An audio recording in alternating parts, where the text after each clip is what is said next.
বন্ধুরা তোমরা আগে ভিডিওটা ভালো করে দেখো, তারপর আমরা এর ফানি কমেন্ট পড়বো। সো ফাইনালি অবশেষে সেই দিনটা বোধহয় চলে গেল, যার জন্য তোমরা অধীর আগ্রহে বসেছিলে।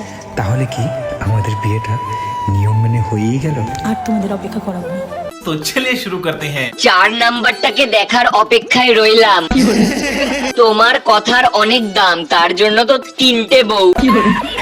তোদেরকে নিয়ম মেনে পৌষ মাসেই বিয়ে করতে হলো। প্র্যাঙ্ক খুব তাড়াতাড়ি রিভিল হবে। কেউ একটু বলতে পারবে এটা কত নম্বর বউ? আমি ঠিক বুঝতে পারছি না। এত ভালো প্র্যাঙ্ক হচ্ছে কি বলবো, সব বুঝতে পারছি। গলায় প্লাস্টিকের মালা, কি আর বলবে যে এটা বিয়ে ছিল না, প্র্যাঙ্ক করছিলাম। আর কটা বিয়ে করবি ভাই? ওয়ার্ল্ড রেকর্ড করার প্ল্যান করছিস?